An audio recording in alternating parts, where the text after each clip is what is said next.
Hey friends, welcome to today's video. My name's Stephanie and today I'm super excited to be sharing ILNP's Overcast collection. So I'm pretty sure this collection came out at the beginning of December, and in case you missed it in my Black Friday haul video, I mentioned that one of my friends actually gifted me this collection, so a big thank you to her. As usual, I will save some more of my thoughts at the end after the few comparisons that I have, but for now, let's just get into the swatches. The first polish we have is Daybreak, and this is described as a milky pink, flaky shimmer nail polish. I really don't know why they're calling this a shimmer. This is very clearly an iridescent flaky. There is a delicate hollow scattered shimmer maybe in there as well, but it really is secondary to the flakies. So rant aside about these descriptions, this one is absolutely gorgeous. It is super delicate, very wearable on the first coat in my opinion, if you want just a very light wash of color with a little bit of that pop from those flakies. It applies really well, just like most other ILNP jelly flakies, and self-levels really nicely too. It starts to build up really nicely in two coats, where again, I definitely think this is a wearable shade, but there is a decent amount of nail line, so if you don't like that, you can do a third coat to cover that up a little bit more. It's not going to be 100% opaque exactly, but definitely opaque enough, I think, for most people. I ended up really loving this one. Of course, I mean, it's like a beautiful, dusty, soft, muted winter pink, and I love those fiery flakies. It just adds so much warmth to this polish. I just think it's so elegant and just like a classy neutral shade.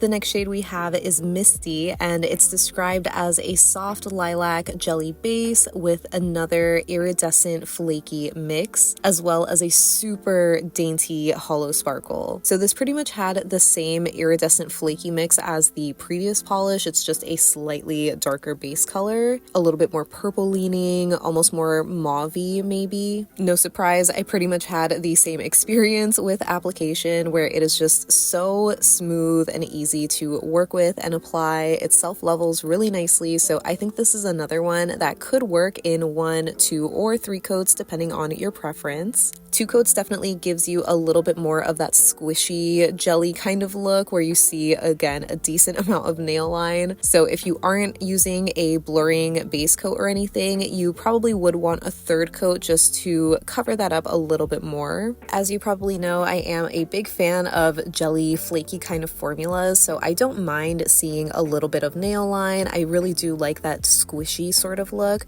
but for these shades, I found that I really like them more on the third coat because it just intensified the color a little bit more. It's just such a beautiful muted lilac, just so pretty for winter. The next shade we have is Pitter Patter, and this one is described as a cloudy periwinkle jelly base with another iridescent flaky mix, but the iridescent flakies in this one are more of a gold to green shift, whereas the first two were like gold to orange. So this one also had that delicate, dainty, hollow shimmer. It's really hard to tell, especially in these lighter shades. You'll be able to see them a little bit more in the second half of the collection with the darker shades, but it is just such a beautiful little detail. As expected, this had another amazing formula that was super easy to work with, and it's self-leveled beautifully. It provides such a light wash of color, where on the first coat, I guess it does look a little bit more like a gray shade, but you start to see a little bit more of that periwinkle color build up on 2 and then of course 3 coats, and I absolutely love it. Just the idea of a cloudy periwinkle is so perfect for winter, so I am a big fan of this one especially. I also really love that the iridescent flakies in this one shift from gold to green instead of orange to yellow. I think I'm personally more of a fan of this color combo, and it's just so beautifully paired with this base.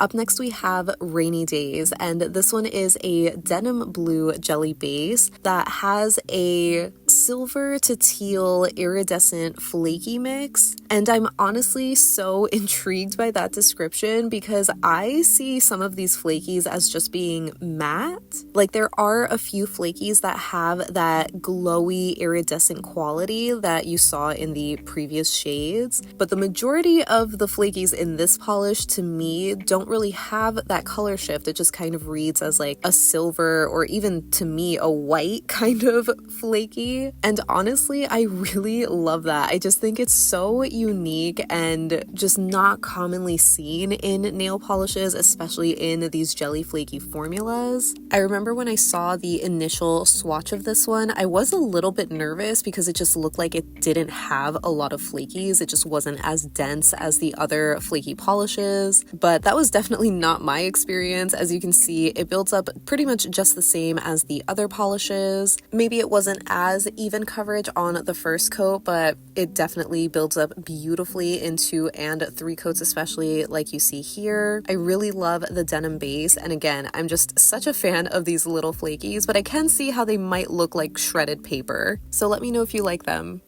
Next we have Starlight, and this is described as a stormy indigo jelly base with another iridescent flaky mix that shifts from gold to green. So this one has the same flaky mix as Pitter Patter. Formula-wise, this one performed pretty much the same as the others in the collection, where it was very easy to work with and apply, but it admittedly didn't really self-level the best or look the best on the first coat alone. I think the lighter shades in the collection are a lot more passable being worn on one coat, but this one looks a little bit more streaky. It does build up to be a little bit more even coverage on the second coat, but I feel like I had some light spots, especially near my cuticle area, a little bit towards the tip or middle of my nail as well. So depending on your application, you might have better coverage on 2 coats, especially if you have shorter nails. But kind of like some of the other shades in this collection, I just really preferred how this one looked built up in 3 coats because it just really deepened the color of that stormy indigo jelly base, which I absolutely love the description of. It is just so gorgeous and perfectly complements those iridescent flakies.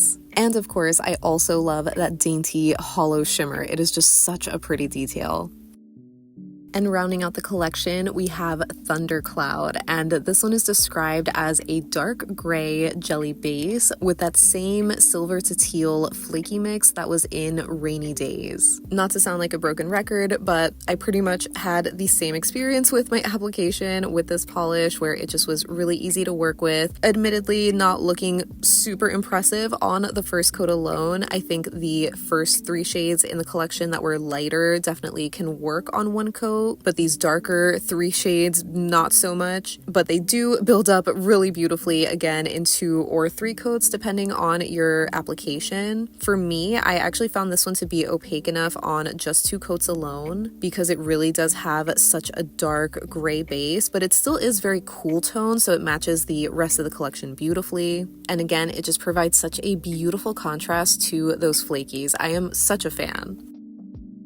So very fitting for this collection. The weather has been very overcast, so here I'm wearing the whole collection with the 2 lightest shades side by side on my thumb. I'm wearing 2 coats of each, by the way, so you can see just how light and kind of squishy they are. I think they definitely are still wearable, but again, doing a 3rd coat really does deepen and intensify the colors so much more. They just create such a beautiful, moody base for those flakies to really shine. I just was such a fan of how these looked. So here's a little clip of more brighter but still indirect lighting because again, I just have not had sun the past couple of days, but the flakies just absolutely glow. They are just so pretty, and I am truly obsessed with all of them, whether they have the more fiery glow or the gold to green glow or even that silvery whitish kind of flaky mix. I think they all look so gorgeous.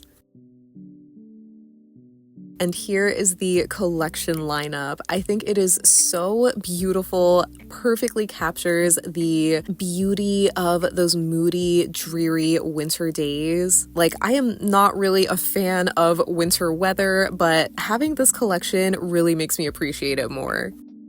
So moving on to comparisons, I am only going to be showing bottle comparisons because they are just very, very different. We're starting with Daybreak and looking at it next to Whisper from the Golden Hour collection from 2 summers ago. Whisper has more of a gold to green iridescent flaky in a much brighter peachy pink jelly base, so these are definitely not dupes. Another shade from that same Golden Hour collection, though, is called Afterlight, and I thought it kind of gave similar vibes as far as the base color goes, because this one is filled with gold metallic flakies, but the base color is still very different, where it's more of like a neutral vanilla oatmeal kind of shade. It's definitely still really pretty, though. And the last comparison that I have is for Pitter Patter. It immediately reminded me of Up Above from the Fairy Forest collection earlier this spring, but these ended up being very, very different shades, where Up Above is much more of a brighter cornflower jelly base compared to the more muted periwinkle shade of Pitter Patter, but they do have the same iridescent flaky mix, so they're similar in that way, but definitely not dupes. So that wraps up my swatches and comparisons for ILNP's Overcast collection. So as always, I would love to know what your thoughts are on this release. I feel like a lot of you guys were already excited about this collection because you were requesting to see it when I mentioned in my Black Friday haul video. I can't wait to hear if any of your opinions have changed about some of these shades. I absolutely love them. I mean, no surprise, I am a fan of any kind of like jelly, flaky sort of formula. I feel like ILNP has just perfected their formula for this kind of finish. And even though I was a little bit nervous about the 2 shades that didn't have the iridescent flakies, I actually still really like them in the end. I think I do still prefer the iridescent flakies though, because they just have this beautiful glow and color shift to them, especially against like the more muted blue bases. But it was still cool to see those like more matte flakies in here. It definitely still fits the vibes so well. But yeah, I am just a huge fan of this collection. I think I would go as far as saying that it's one of my favorite winter collections released, but I know there's also some recency bias there. But objectively speaking, I feel like the color palette is so perfect. I love the theme, even though I always kind of complain about the moody, gloomy winter days. I really just love how ILNP just made that like dreary concept so pretty. And I saw a couple of you guys already voting for this collection as the best winter collection. So we will see where it lands in this weekend's nail polish awards video. I'm super excited to get that out this weekend for you guys. So hopefully you're just as excited as I am. But yeah, back to this collection. Let me know any and all thoughts that you have so we can chat about it. But thank you so much for hanging out with me today. I hope you have a great rest of your day, and I'll see you in the next one. Bye!